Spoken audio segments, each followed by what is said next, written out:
You're listening to the Artist King podcast.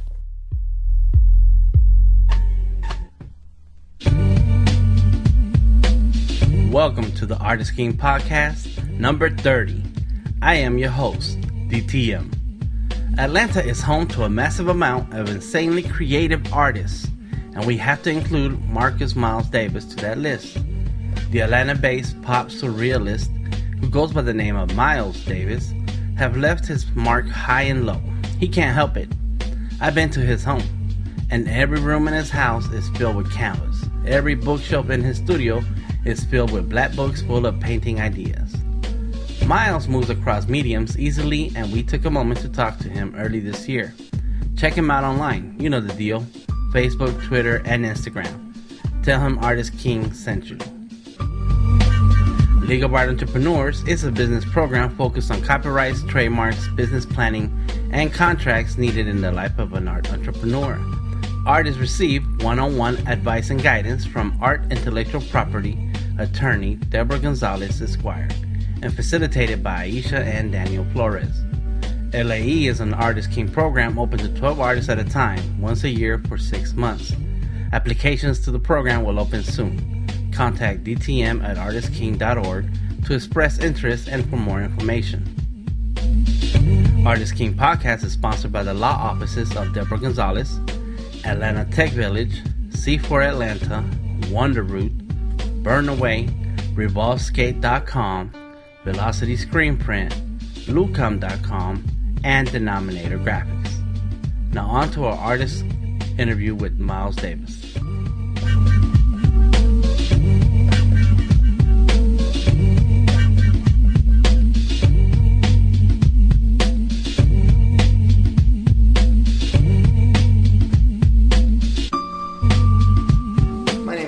Davis. I'm actually the artist and president of Massive Burn Studios, Inc. At MassiveBurn.com. And I actually, by trade, am a painter and illustrator.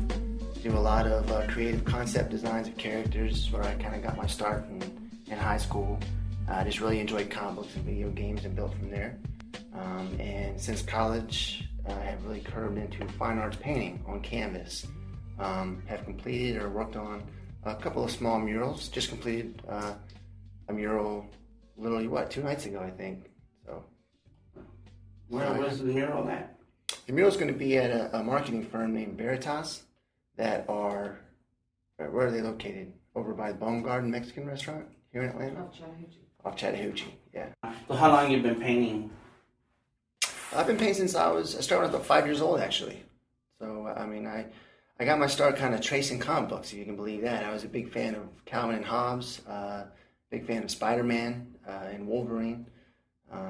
My parents were divorced. I used to travel a lot, so I used to trace Spider-Man comics on the airplanes when I was like 5 and 6. And that gave me a real working knowledge of kind of like the muscles, the way they connect and everything.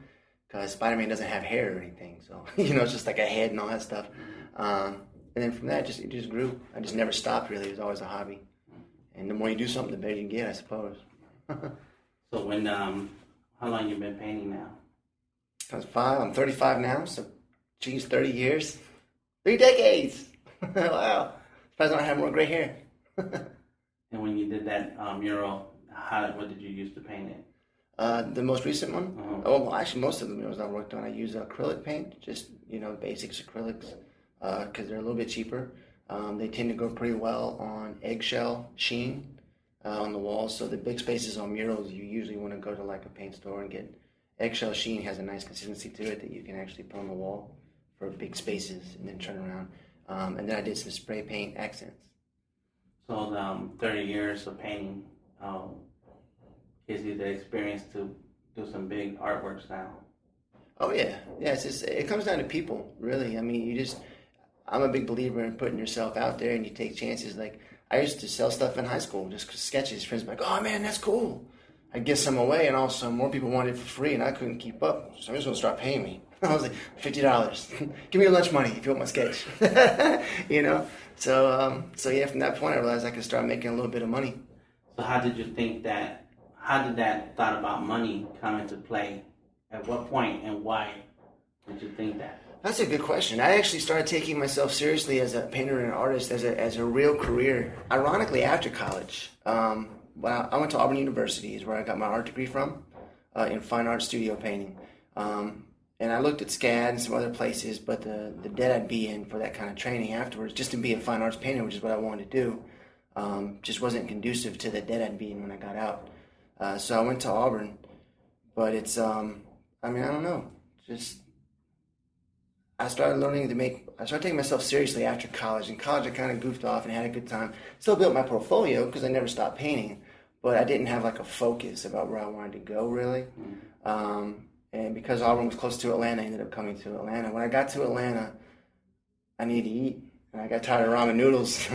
So I was like, all right, it's time to grow up and start taking myself seriously. And so I was about 24, 25 years old when I really started like razor sharp focus. So when you started to charge for your artwork because you wanted to eat, what was the reception to your price range like? Did you sell a lot? Was it easy to sell? Was it difficult? Did you have to adjust your prices? At first, because I didn't know how to market. I mean, I'm sitting in a basement apartment just with paintings. I'm like, I want to sell these. What am I going to do? So I had like little shows up in my apartment complex lobby. I had little shows at coffee shops. I had little shows at, there's a little gallery over in Fayetteville, south of Atlanta, that I showed off some of my florals. And what was funny is I started painting what I called funky flowers. Very well received, but I would put my prices, say, like at a 2 foot by 4 foot at $600, thinking that was fair. And I had some ladies come in that would, nickel and dime me. And I think I ended up selling them for like $400 just so I could make money. And I had to turn down a couple ladies because they were wanting, like, I'll give you $200. I have pride. It's like, no. I'm selling for $400 now, easy. $600 is kind of on the fence. So I had to adjust that way. But as my fan base grew and I stayed in touch with those types of people, my prices steadily rose.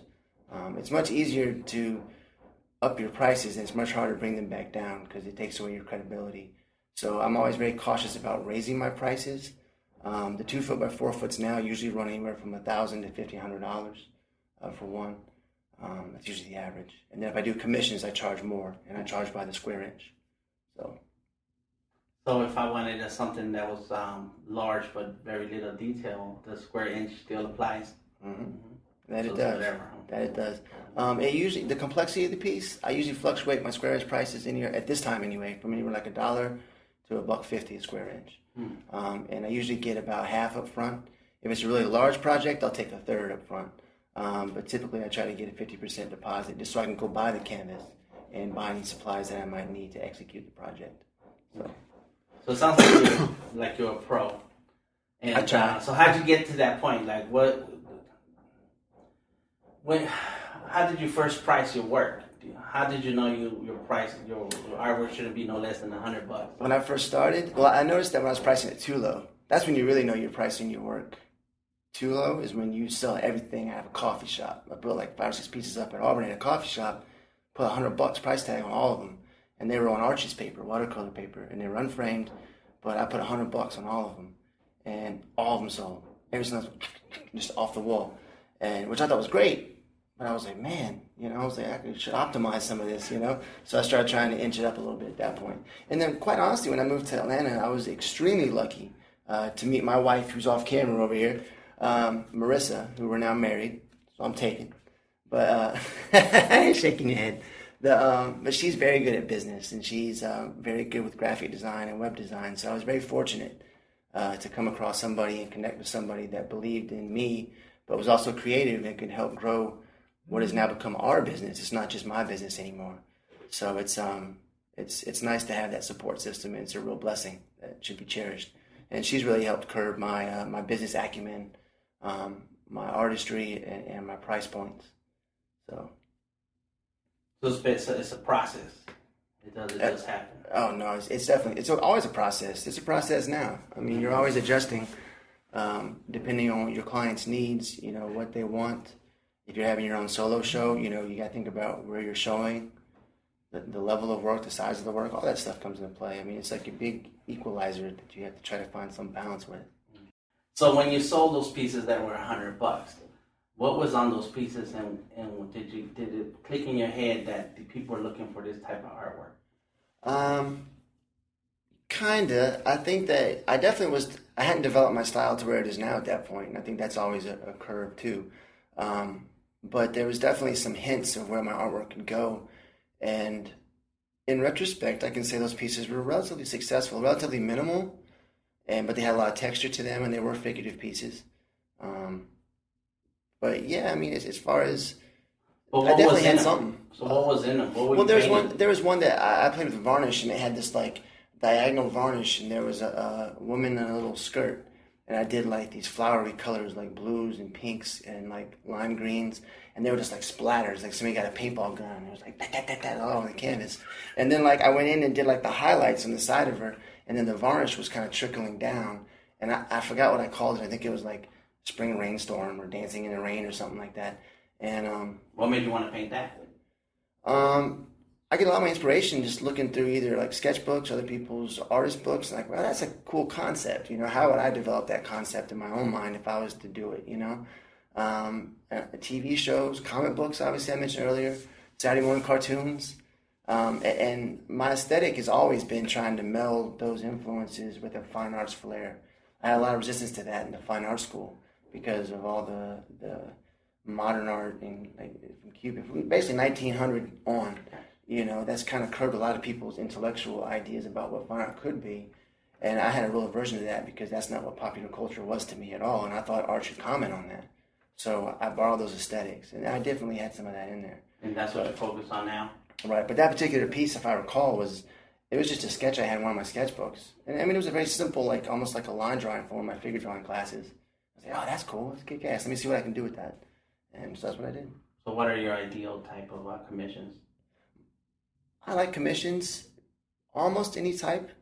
I don't like clients that usually come in and they're too uptight about what they want because I'm not a process artist in the sense that I'm not a computer. You can't just download an image to me and I do it. Like I have to explain to them up front that I'm a fine artist and I'm going to filter your idea through me, which is, I think, an important precedent to set with a client, you know. But as to answer your question directly, the commissions, I like them all most of the time. If it's a challenge something I haven't done before, I don't look at it as like, oh man, this is going to be a drag. I look at it as like, well, this is the chance to learn. You know, this is a chance for me to step up and educate myself in a different area, which I think has come in quite handy and has helped our business grow significantly because of that. You know, but positive attitude. You know, Right. Do you see some of the commissions that come through are already in line to the type of art that they see you do? Or yeah, I'm seeing more and more of that, which I really like. I think that's a great sign for the growth of our business that I've built enough of a fan base up that word of mouth is kicking in and people are contacting me saying, oh, I love this piece, but can you do it with this subject matter and do it in maybe these colors to match my decor? I'm all over that, sure. That's great. Because I like it when people hire me to draw skulls. It's Yeah. like, wait a minute, I draw those all the time. Right? Yeah, it's And perfect. it's your own passion, so it's great. You get paid to do what you love to do, right? Right. And that's great. That's always fun. I got paid to draw a gorilla. The gorilla? Like, Yeah. wait a minute, all right. Yeah, I found a sketch I did with you or for you like a while ago with your I forgot his name. It was like the Mexican Aztec warrior guy.